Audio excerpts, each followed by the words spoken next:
नमस्कार दोस्तों, मैं अभिमन्यु सिंह भाविका मैथ सब में आपका हार्दिक स्वागत करता हूं। आज अपन ने सुबह व्यवहारवाद संप्रदाय को शुरू किया। उस व्यवहारवाद के अंतर्गत दूसरे मनोवैज्ञानिक है Ivan Petrovich Pavlov. Ivan Petrovich Pavlov.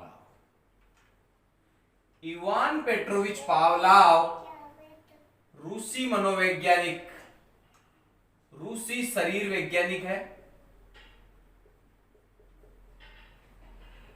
Ivan Petrovich Pavlov रूसी शरीर वैज्ञानिक, मतलब रूस में शरीर वैज्ञानिक है।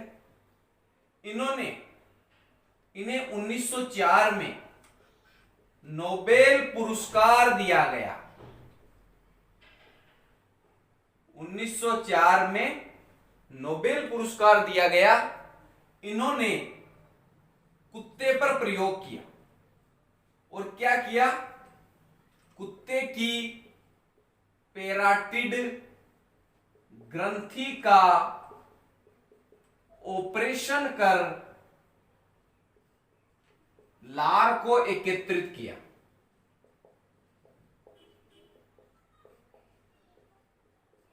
इवान पेट्रोविच पावलोव कि कुत्ते की पैराटिड ग्रंथि का ऑपरेशन कर लार को स्त्रावित किया। 4 प्रश्न बनते हैं। 3 प्रश्न कहां के? रूस के। नोबेल पुरस्कार किन्हें मिला? इवान पेट्रोविच पावलोव को 1904 में। कुत्ते पर प्रयोग किसने किया? इवान पेट्रोविच पावलोव ने। क्या किया? कुत्ते की पैराटिड ग्रंथि का ऑपरेशन कर लार को एकत्रित किया। अब है इनका अधिगम सिद्धांत। इनका अधिगम सिद्धांत निम्न नामों से जाना जाता है। शास्त्रीय अनुबंधन सिद्धांत, शास्त्रीय अनुबंधन, पुरातन अनुबंधन,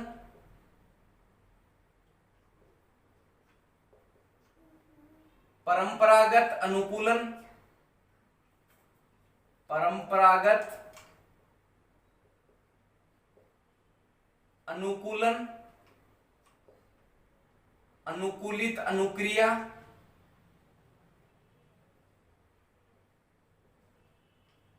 संबद्ध प्रतिक्रिया,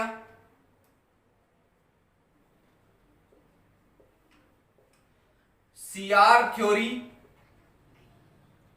मतलब conditioned response theory, type S सिद्धांत। ये सभी एक ही सिद्धांत के नाम हैं। शास्त्रीय अनुबंधन, पुरातन अनुबंधन, परंपरागत अनुकूलन, अनुकूलित अनुक्रिया, संबद्ध प्रतिक्रिया सिद्धांत, सीआर थ्योरी मतलब कंडीशनड रिस्पॉन्स थ्योरी और टाइप एस सिद्धांत। ये सभी इवान पेट्रोविच पावलोव के सिद्धांत के नाम हैं। इन्होंने जो अपना प्रयोग किया वो कुत्ते पर किया। सबसे पहले इन्होंने कुत्ते को भोजन दिया। भोजन जो है वह स्वाभाविक उद्दीपक है।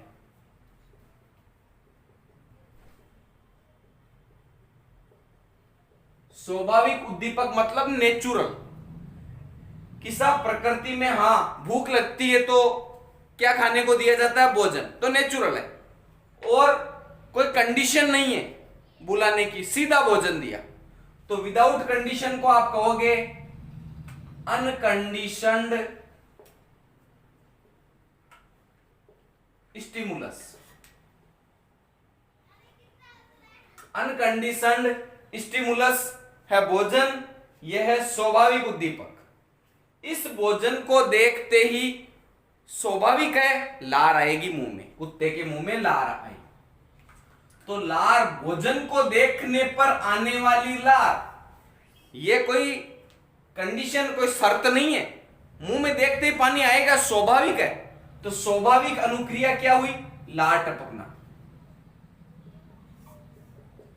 स्वाभाविक अनुक्रिया लार टपकना। और ये क्या है? इसको तो कहेंगे यूसीएस। और यह है रिस्पॉन्स अनकंडीशनड, स्वाभाविक को अनकंडीशनड बोलते हैं। मतलब जो नेचुरल है, किसी शर्त पर। प्राकृतिक, स्वाभाविक और कृत्रिम में फर्क क्या है? कृत्रिम है वह आश्रित होता है, कंडीशनड। जो अस्वाभाविक कह दो या कृत्रिम कह दो, वह सदैव आश्रित होता है, इसलिए उसे कहा जाता है कंडीशनड। और स्वाभाविक होता है वह नेचुरल होता है, किसी पर आश्रित नहीं होता है, इसलिए स्वाभाविक को कहा जाता है अनकंडीशनड। यह फर्क आप अच्छे से समझ के रखना कि भोजन स्वाभाविक नेचुरल उद्दीपक है, अनकंडीशनड स्टिमुलस यूसीएस। लार है वो भोजन को देखते ही स्वाभाविक रूप से आएगी मुंह में, तो स्वाभाविक अनुक्रिया, इसे कहते हैं स्वाभाविक को अनकंडीशनड रिस्पॉन्स। तो ये हो गया यूसीआर। कि साहब इवान पेट्रोविच पावलाव ने सबसे पहले कुत्ते को भोजन दिया तो भोजन को देखते ही उसके मुंह में लार टपकने लग गई। मतलब स्वाभाविक उद्दीपक रखा, स्वाभाविक अनुक्रिया हुई। या अनकंडीशन स्टिमुलस रखा, अनकंडीशन रिस्पॉन्स मिला। फिर अगली बार उसने सिर्फ घंटी बजाई, केवल घंटी बजाते ही सेकंड बार सिर्फ, पहली बार भोजन, दूसरी बार केवल घंटी बजाई, कुत्ते के कोई फर्क नहीं पड़ा। सा पूरा प्रयोग ध्यान से देखना। केवल घंटी बजाई, कुत्ते के कोई फर्क नहीं पड़ा। अगली बार उन्होंने भोजन के साथ घंटी बजाई, भोजन के साथ घंटी बजाई तो कुत्ता आया और उसके मुंह में लार टपकने लग गई। यह प्रक्रिया कई दिनों तक इस प्रकार चलती रही कि कुत्ता परिचित हो गया कि घंटी बजेगी तो भोजन जरूर आएगा, और भोजन आएगा तो कन्फर्म है कि मुंह में लार आएगी। तो घंटी बजते ही एक दिन ऐसा हुआ कि भोजन नहीं था पर घंटी थी, तो कुत्ते की आदत पड़ चुकी थी कि घंटी मतलब भोजन आएगा, और केवल घंटी बजने पर ही उसके मुंह में लार आने लग गई। यही कहलाता है अनुकूलन होना।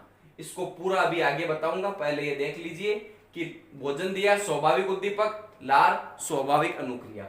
अगली बार घंटी बजाई तो घंटी क्या है? कंडीशन है। जो घंटी है वह कंडीशन हो गई भोजन के लिए, तो कंडीशन कि अगली बार घंटी बजाई तो घंटी का बजना यह है कंडीशन भोजन के लिए, तो कंडीशनड स्टिमुलस। बोले तो अस्वाभाविक, प्राकृतिक है। अस्वाभाविक उद्दीपक कौन है? घंटी का बजना, यह कंडीशन है, इसलिए इसे कहा गया सीएस। और जैसे बहुत दिनों तक घंटी के साथ भोजन मिला तो उसको यह लगने लग गया कि घंटी मतलब भोजन मिलेगा, और स्वाभाविक रूप से लार आने लग गई।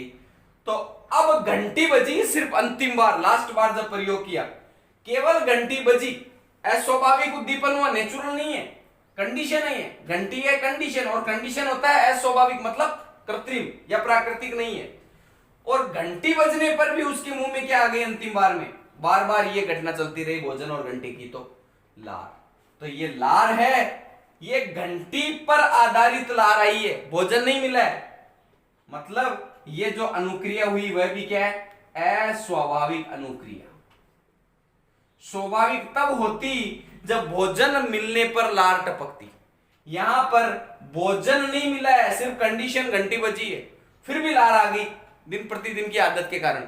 तो अब जो लार है घंटी, अंतिम बार केवल घंटी बजी और लार आ गई, ये अस्वाभाविक अनुक्रिया है, क्योंकि नेचुरल लार भोजन देख के आनी चाहिए थी पर आ गई घंटी बजते ही, इसलिए लार है कंडीशनड रिस्पॉन्स। इसे आप कहोगे सीआर, और इसी के नाम पर सीआर थ्योरी इसे कहते हैं। ये आपको इतना नॉलेज होना जरूरी है। अब बात करते हैं इसके प्रयोग के चरण की। इस आप पहली बार में क्या किया? भोजन दिया। भोजन क्या है? Unconditional stimulus. भोजन को देखकर कुत्ते के मुंह में आई लार, ये क्या है? अनकंडीशनल रिस्पॉन्स, मतलब स्वाभाविक उद्दीपक को देखकर स्वाभाविक अनुक्रिया हुई। दूसरी बार केवल घंटी बजाई, घंटी क्या है? कंडीशन, मतलब कंडीशनड स्टिमुलस है, तो केवल घंटी बजाई सेकेंड टाइम में, तो नो रिस्पॉन्स, ध्यान देना, कोई प्रतिक्रिया नहीं हुई कुत्ते की। अब साहब पावलाव महोदय को पता चल गया कि केवल घंटी से काम नहीं, आदत पटकनी पड़ेगी, तो इस बार भोजन के साथ घंटी बजाई। भोजन था साथ में और क्या बजाई? घंटी। तो भोजन तो है अनकंडीशनल स्टिमुलस और घंटी है कंडीशनल स्टिमुलस। तो भोजन और घंटी, कुत्ता आया, मुंह में लार आई, और लार क्या है? Unconditional response, UCR. चौथी बात, मतलब अब रोज घंटी बजती थी और साथ में भोजन होता था, और स्वाभाविक रूप से लार, क्योंकि भोजन मौजूद है इसलिए स्वाभाविक का है लार को। अब यह प्रक्रिया चलती रही और एक दिन केवल और केवल क्या बजाई? पावलाव महोदय ने घंटी। घंटी क्या है? कंडीशनल स्टिमुलस, अस्वाभाविक उद्दीपक, फिर भी कुत्ते के मुंह में क्या आ गई? लार। तो ये स्वाभाविक है क्या लार आना? भोजन था ही नहीं, फिर भी लार है, तो इसे आप क्या कहोगे? अस्वाभाविक अनुक्रिया। अस्वाभाविक मतलब कृत्रिम, और कृत्रिम सदैव होती है कंडीशनल रिस्पॉन्स। तो इस प्रकार ये प्रयोग उन्होंने किया, तो यहां पे घटना क्या घटी कि आप देखिए, भोजन के साथ घंटी, मतलब स्वाभाविक और अस्वाभाविक उद्दीपक दोनों मौजूद है, और लार मिली। और अंतिम बात क्या निकली कि साहब ये तो क्या है? अस्वाभाविक उद्दीपक। अस्वाभाविक उद्दीपक, परंतु जो लार है ठीक है, केवल घंटी के संदर्भ में ये कंडीशनल हो गई, परंतु अस्वाभाविक उद्दीपक और लार जो है वो भोजन के लिए थी, मतलब यूसीआर। तो अस्वाभाविक उद्दीपक घंटी बजने पर ही लार टपकने लग गई अंतिम बार बिना भोजन के, तो यही घटना क्या कहलाती है? अनुकूलन। क्या कहलाती है? अनुकूलन। बिना भोजन के ही लार टपकने लग गई घंटी बजते ही, यही है अनुकूलन। इसी के नाम पर पुरातन अनुबंधन। अब है इसका शैक्षिक महत्व। शैक्षिक महत्व में आप बताइए, घंटी सतर्कता, व्यक्ति को सतर्क करती, घंटी का बजना कुत्ते की सतर्कता को दिखाता है, तो शैक्षिक महत्व में पहला पॉइंट है कि सतर्कता का विकास होता है इसमें, सतर्क रहना सीखता है बालक। दूसरी बात, घंटी का बजना एक तरह से यांत्रिक उपकरण भी कह सकते हैं आप इसे, तो यांत्रिक तकनीक सीखना, यंत्रीय एक प्रकार से घंटी। और कहीं ना कहीं शिक्षा में कैसे यंत्र क्या है? श्रव्य दृश्य सामग्री। तो शिक्षण में श्रव्य दृश्य सामग्री का उपयोग, कि साहब घंटी का बजना, घंटी है एक प्रकार से यंत्र, और शिक्षण में यंत्र कौन है? श्रव्य दृश्य सामग्री का उपयोग करो। और बार बार क्या हो रही है? पुनरावृत्ति घटना की, तो पुनरावृत्ति पढ़ाई में करना सीखता है। पुनरावृत्ति करेगा तो भाषा सीखने और सिखाने में सहायक होगा, भाषा सीखने सिखाने में सहायक।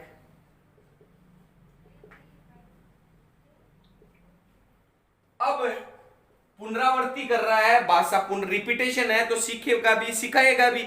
और जो आदतें हैं, किसी भी चीज को आप रिपीट करके अगर आप में गलत आदत है तो आप उसे सुधार सकते हैं, इसलिए आदत सुधारने में भी इसका उपयोग होता है डेली प्रोसेसिंग के द्वारा। भय जैसी, ये 2 पॉइंट जो लिख रहा हूं ये वाटसन के प्रयोग में देखेंगे, भय जैसी मानसिक भ्रांतियों को दूर करने में,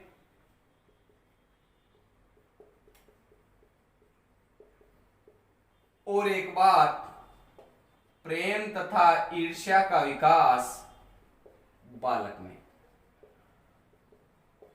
ये सब है तो इवान पेट्रोविच पावलाव के प्रयोग पर आधारित शैक्षिक महत्व, परंतु ये 7वां और 8वां जो पॉइंट है वैजेसिक मानसिक भ्रांतियों को दूर करना, प्रेम तथा ईर्ष्या का विकास बालकों में, ये व्यवहारवाद के जनक जेबी वाटसन के प्रयोग से ज्यादा अच्छे से समझने को मिलेगा।